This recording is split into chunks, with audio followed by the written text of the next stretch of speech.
Boa tarde, pessoal. Meu nome é Paula Menezes, eu sou presidente da ABRAF. A ABRAF é a Associação Brasileira de Apoio à Família com Hipertensão Pulmonar e Doenças Correlatas. E eu vim aqui hoje para conversar com vocês um pouco e apresentar a nossa experiência em relação ao enfrentamento da Covid, né? Mais como uma organização e como a gente apoiou nossos pacientes e não num depoimento pessoal. Então, eu vou contar para vocês como que a gente viu o impacto disso na nossa comunidade e quais foram as ações, especificamente uma ação, eu vou explicar aqui, que a gente formulou como uma forma de acolher o paciente, mesmo de uma maneira remota. Tá? Deixa eu passar aqui. Bom, então o contexto inicial aí, como o próprio nome da palestra antecipou, foi da pandemia, né? Então, nós trabalhamos com pacientes com doenças cardiopulmonares, então, diretamente estamos ligados com os pacientes do grupo de risco, né? Então, no começo da pandemia, o primeiro sentimento que veio em relação foi o medo desses pacientes, do que poderia acontecer com eles, qual a forma de manejo, como eles poderiam buscar ajuda, o que eles deveriam fazer, qual a conduta, e pelo fato também de ser uma doença nova, né, a pandemia ter chegado aí sem muito conhecimento ainda do tipo de tratamento e das condutas, a gente também não tinha muito como orientar, e nem os médicos, como orientar esses pacientes a se cuidar, a se precaver. Então, a restrição foi realmente a única saída, o isolamento social, mas isso não foi suficiente para solucionar ou para tranquilizá-los de uma maneira que fosse eficaz e que pudesse fazê-los superar essa barreira aí da pandemia. Então, por conta disso, como a gente também era uma situação nova para a ABRAF, a gente decidiu fazer uma pesquisa para entender como que a pandemia estava impactando a vida desses pacientes, né? E a partir daí pensar e mapear possibilidades da gente adaptar nossas atividades, da gente acolher esse paciente de uma forma diferente e de entregar para ele o que ele estava precisando naquele momento. Então, assim, tudo que a gente imaginava, por vezes até fica fácil você imaginar que um paciente está no grupo de risco, o que ele está sentindo, mas a gente precisava realmente quantificar melhor isso, ter uns dados, né, transformar em números para poder propor ações que fossem mais eficazes e também para ter meios de argumentos de convencimento para algumas ações ou para alguns apoiadores ou para políticas públicas, né. Então, a gente fez uma pesquisa durante o mês de abril, ela ficou no ar mais ou menos uns 15 dias, e a gente teve 280 respostas de pacientes com diversas doenças cardiorrespiratórias. Então, desde hipertensão pulmonar até as doenças que são correlacionadas, que a gente diz que são causa ou consequência. Então, paciente com fibrose pulmonar, com asma, com insuficiência cardíaca, a gente teve um mix aí que depois a gente conseguiu estratificar para outras ações. E 57% das respostas desses pacientes informaram que eles estavam com medo de sair de casa. Então, um paciente com medo de sair de casa, não necessariamente é o medo de sair de casa para um ambiente social, é um medo total de sair de casa, mesmo que seja para uma consulta médica. Então, no começo da pandemia, eles estavam com esse medo aí muito forte. 50% acreditavam que se contraíssem a Covid, eles morreriam por serem do grupo de risco, então por já ter uma condição cardiorrespiratória afetada, então eles estavam com muito medo de contrair a Covid e eventualmente falecer. E 40% acreditavam que, no caso de uma emergência, eles não seriam escolhidos pelos médicos para serem salvos. Isso veio bem a calhar naquela época que os noticiários mostravam que os médicos estavam tendo que escolher quem eles iam salvar, quem ia ter respirador, quem não ia, quando estava faltando leito nos estados. Então, 40% desses pacientes acreditavam que eles não seriam escolhidos, porque para eles, os médicos iam entender que eles já eram pacientes muito debilitados, de grupo de risco, e que não valeria a pena salvar esse paciente em troca de uma pessoa que estivesse com uma saúde mais preservada, né? Então, esse contexto, esses são os principais dados que eu trouxe, mas a pesquisa tem vários outros dados, mas para falar desse projeto nosso, acho que faz sentido trazer esses dados e como esses pacientes estavam abalados em relação ao coronavírus. E um dos fatores, né, disso é que os sintomas do corona são muito similares aos sintomas que esses pacientes sentem na sua própria doença de base, né? Então, a gente tem aí o cansaço, a falta de ar, a baixa oxigenação, né? Então, tem pacientes que ele já têm esse mal-estar crônico, né, por conta da doença, ou eventualmente porque ele ainda não encontrou a medicação, a titulação boa para ele, ou porque está faltando medicamento, a gente sabe que a falta de medicação é um problema crônico no Brasil, ou porque realmente a doença tá num estágio que já debilita ele para algumas atividades do dia a dia. Então, os sintomas eram muito comuns ao coronavírus e isso fazia muita confusão dentro da cabeça dos pacientes e também poderia fazer confusão dentro da cabeça dos médicos mesmo, né? Então, esses pacientes, por terem esses sintomas, muitas vezes a doença exacerbava e ele tinha medo de ir para o pronto-socorro e chegar lá, o médico já está tanto com Covid, confundir com o Covid, colocá-lo na ala de Covid, e daí ele pegar o Covid e a Covid falecer. Então, assim, é um imbróglio muito grande para esse paciente decidir se cuidar ou não. O fato é que ele não queria ir para o hospital, ele não queria ir para o pronto-socorro, ele não queria correr o risco ou de ser confundido com paciente de Covid ou de contrair Covid. E como agravante, eu trouxe um dado aqui da pesquisa que a gente fez ano passado, que 92% dos pacientes gostariam de ter o telefone do seu médico no caso de uma emergência. Ou seja, 92% dos pacientes dessa pesquisa não tem o telefone do médico. Então, era um paciente que, numa situação de uma pandemia, sentindo falta de ar, sentindo cansaço, ele não tinha quem recorrer para ter uma resposta, se ele não podia se comunicar com o médico dele, e ao mesmo tempo ele não tinha coragem de procurar um pronto-socorro no qual ele seria atendido por um outro médico, já que em muitos ambulatórios a consulta começou a ser espaçada demais para 3 meses, 4 meses, então o paciente não tinha a perspectiva de encontrar com o seu próprio médico e não tinha o telefone dele. Então, e aí nessa pesquisa vocês podem ver que 69% dos pacientes acham muito necessário ter esse telefone, né? Então, assim, eles anseiam muito, porque, de fato, são pacientes com uma doença grave, crônica, que exige cuidado diário e que acabam buscando ajuda na Abraf, nos amigos, nos fóruns da internet, mas gostariam, óbvio, de se reportar ao especialista, né? Aquele que cuida, que conhece a sua condição de forma individual. Então, isso tudo é um contexto que agrava muito a situação de um paciente de grupo de risco, né? Ele não consegue descobrir se aquele sintoma dele é da doença ou não, o que ele tem que fazer, e ele tem medo de ir procurar ajuda. Então, realmente, a gente começou a receber muita procura de paciente e muito relato de angústia por conta disso.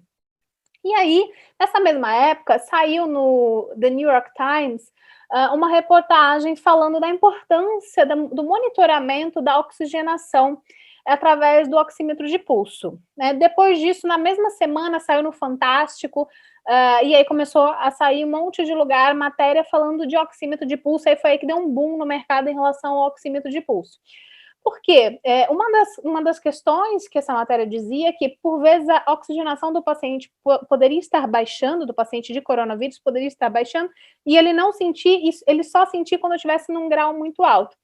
E aí, isso veio a calhar com os nossos pacientes, assim, porque os nossos pacientes, eles já têm um problema de oxigenação, e a gente entendeu que isso poderia ser uma chave para acalmá-los e também para eles monitorarem a sua saúde, ou seja, eventualmente ele está se sentindo cansado, mas a oxigenação está boa, então ele poderia ficar tranquilo em casa, né? Ele não precisaria nem correr o risco de ir a um pronto-socorro e ser confundido ou contrair o corona, como ele também não precisaria necessariamente buscar o conselho do médico dele. Então, assim, o primeiro passo seria ele entender se de fato aquela falta de ar dele seria por conta da doença que ele tem de base ou uma baixa oxigenação que ele não saberia por quê, se era da doença ou eventualmente do coronavírus. Então, isso foi um gatilho que a gente teve para entender que os pacientes precisam ser monitorados em casa, precisam de algo fácil para monitorar. Então, isso ficou no nosso radar, assim, essa necessidade do paciente ter um oxímetro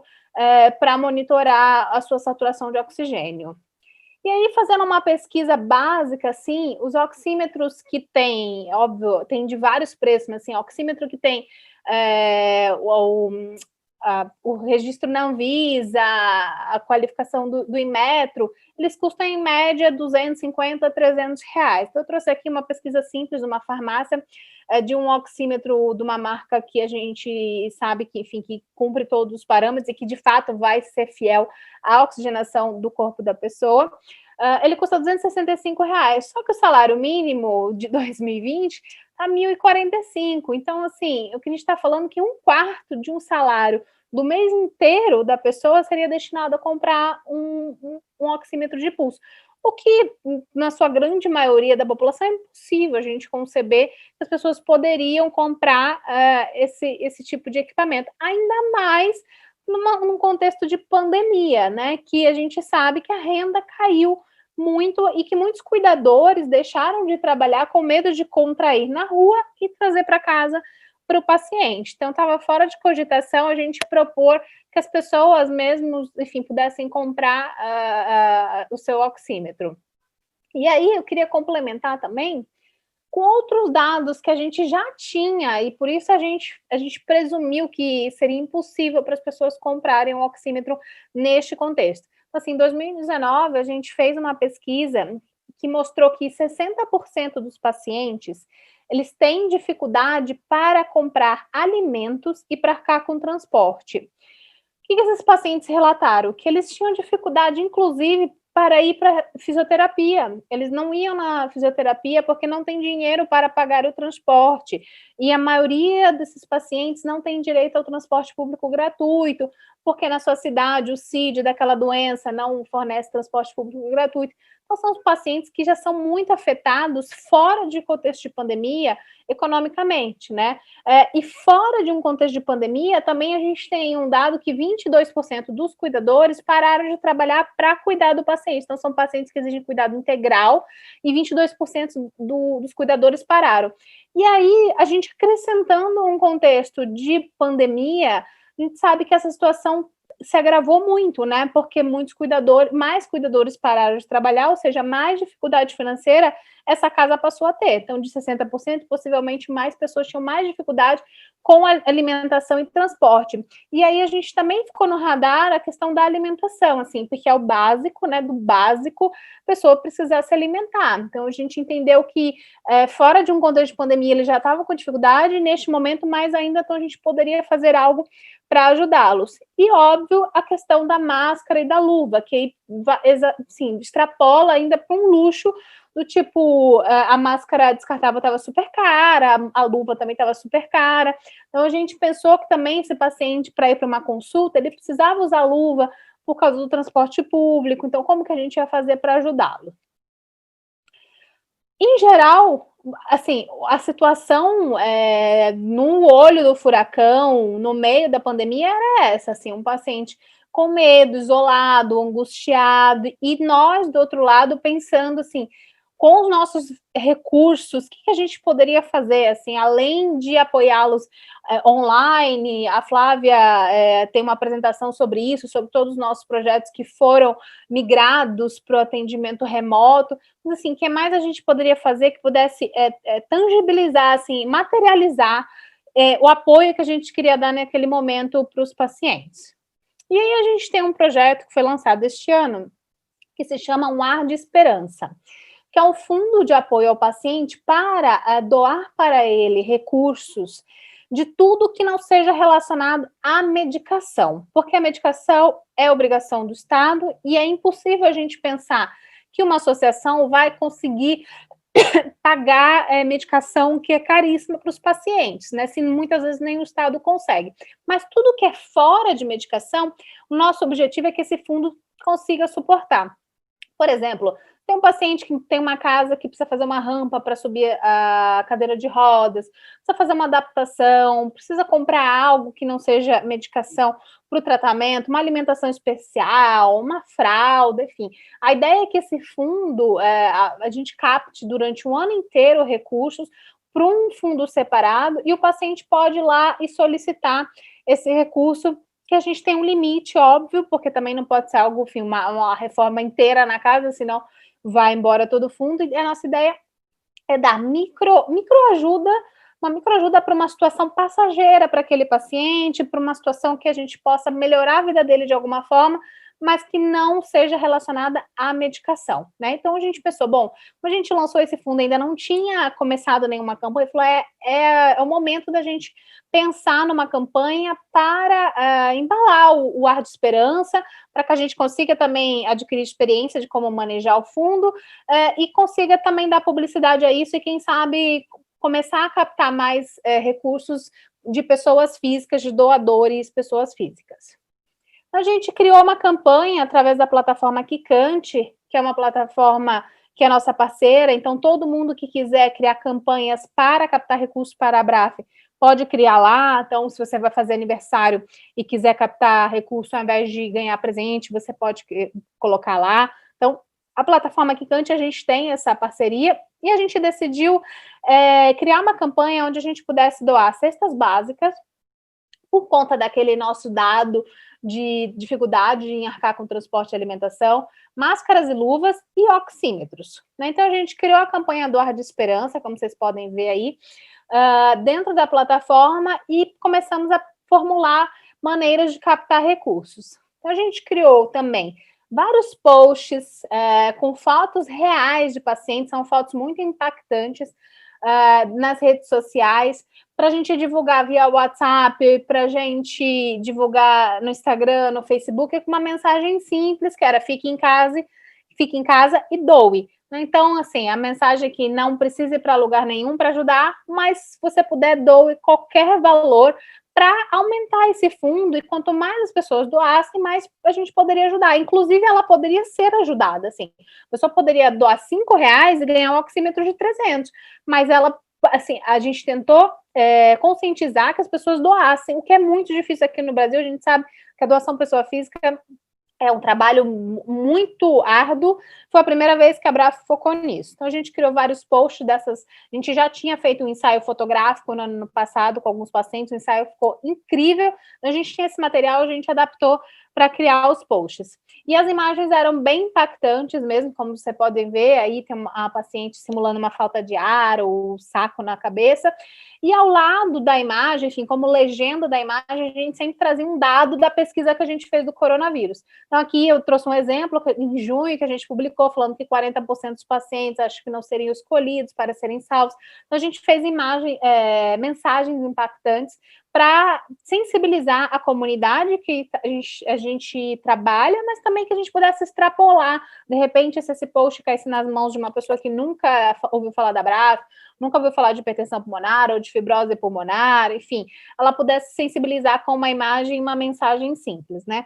E ao clicar no link que está aí no post, a pessoa era direcionada aqui à página do Kikante, onde a gente explicava melhor o que era a campanha, quem é a Abraf, para onde iria o recurso. Então, a gente começou a destrinchar melhor dentro dessa página do Kikante.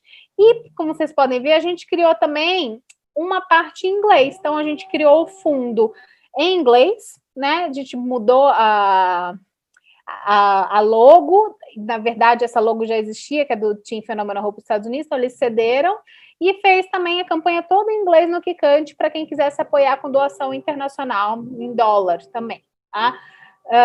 Por conta disso, a gente conseguiu arrecadar um pouco mais de R$10.000, e aí a gente criou um processo para a pessoa também se inscrever, que fosse o mais transparente possível, fosse o mais simples possível, mas assim, foi a nossa primeira vez fazendo esse tipo de campanha. Então, óbvio que houve erros, mas acho que o processo foi até que fluido.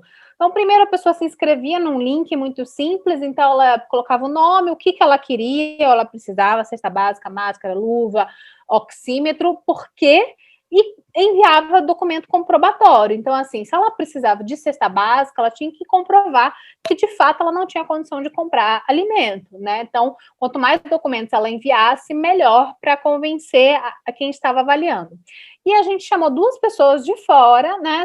Não era eu, não era nenhum contratado da Abraf, para fazer essa avaliação. Então, havia uma planilha, a primeira pessoa avaliava, dava sim ou não, ou sim parcial, sim para a cesta básica, não para o oxímetro, e vice-versa.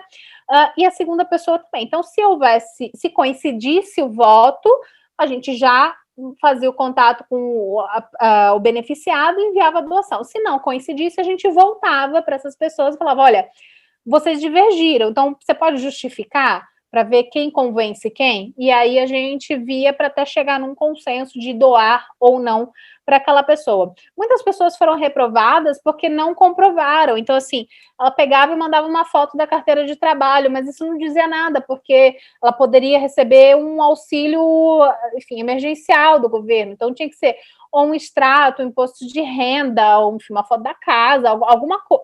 Coisas que convencessem essa comissão avaliadora a aceitar a doação, porque afinal não era muito recurso, então a gente tinha que aplicar da melhor forma possível, e mesmo se fosse muito recurso, é justo que as pessoas aprendam também que elas precisam, que não basta pedir, né, que elas têm que comprovar que precisam, e que a gente quer fazer o melhor trabalho possível, atender as pessoas que realmente precisam.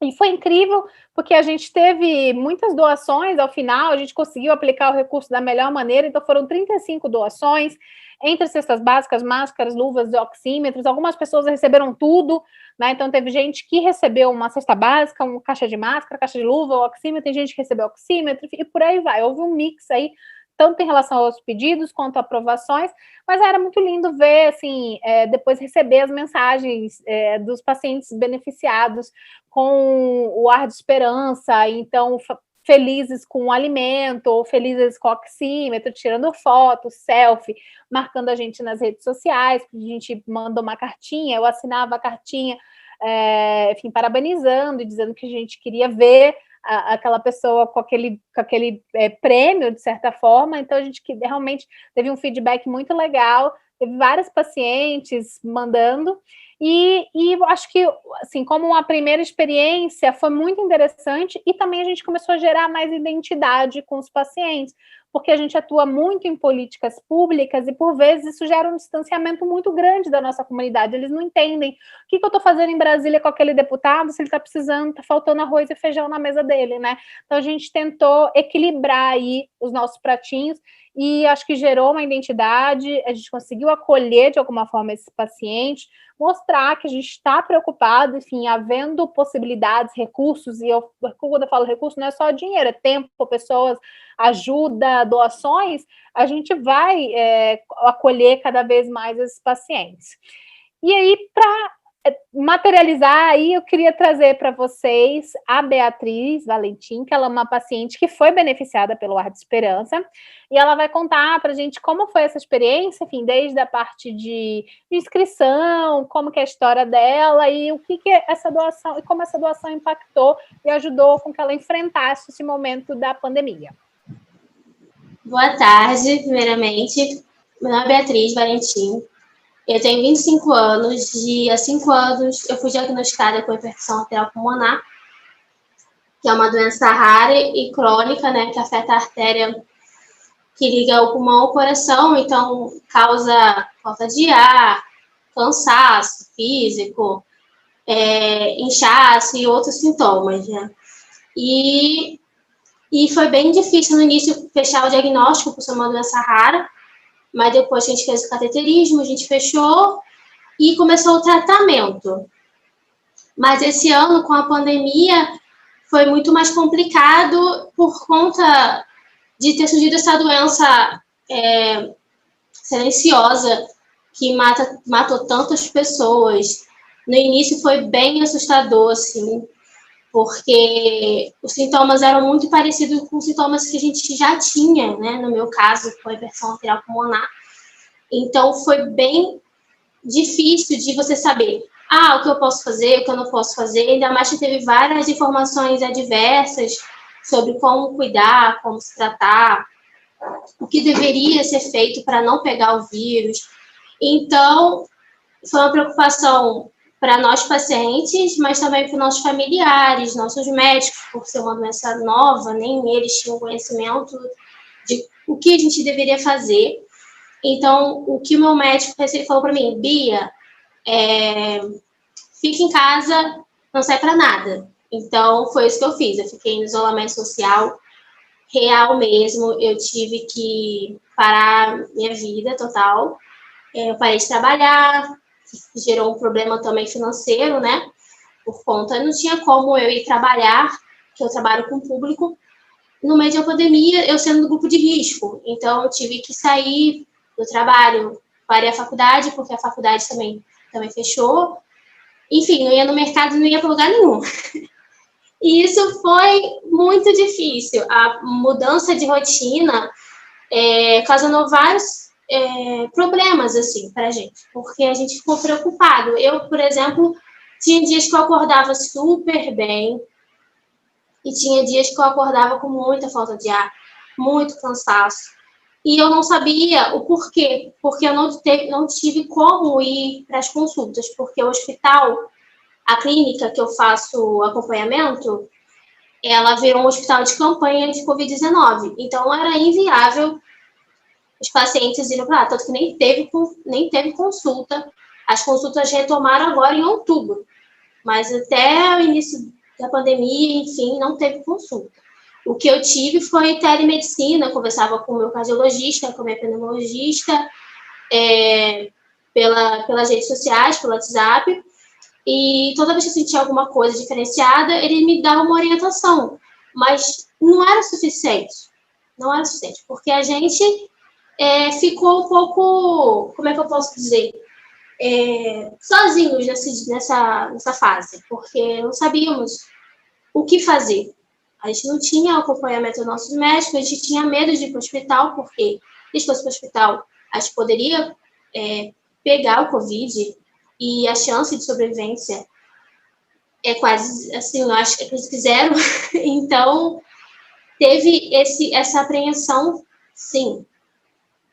E quando a Abraf realizou a campanha Um Ar de Esperança, foi algo que trouxe uma esperança realmente, porque a gente estava se sentindo sozinho, eu me sentia sozinha nessa fase, sabe? Parecia que eu não tinha acompanhamento de ninguém, que ninguém poderia me ajudar de alguma forma, ainda mais que aqui no Brasil, infelizmente aqui no Rio de Janeiro, a gente ficou sem medicação, entrou a pandemia e ficamos sem medicamento.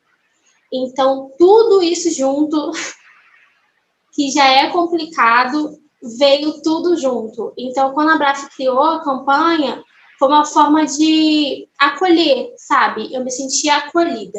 Eu senti que eu tinha alguém que poderia me ajudar no que eu estava precisando. E aí eu me inscrevi no dia 28 de junho, enviei meus dados, coloquei comprovando renda, falando por que eu precisava da cesta básica e do oxímetro, porque o oxímetro aqui é caro e não tem como você ter condições de comprar um oxímetro, assim, é um preço muito absurdo, com a medicação aqui no Brasil também é um preço absurdo, então a gente fica numa situação bem complicada. Então, quando eu enviei os dados, depois de 2 dias, a Abraf me deu a resposta que eu ia receber o oxímetro e a cesta básica. E depois dos 25 dias, no dia 23 de julho, eu recebi aqui em casa e foi muito confortante, porque eu conseguia saber se eu estava bem ou não, porque os sintomas da Covid é muito parecido com os sintomas da hipertensão pulmonar em algumas questões. E aí eu consegui saber se minha oxigenação estava boa, se meu batimento cardíaco, a frequência estava boa. Isso vai trazer uma tranquilidade, porque eu estava um pouco ansiosa, um pouco apreensiva com tudo que estava ocorrendo. E a Abraf, ela, com essa campanha, auxiliou muito os pacientes.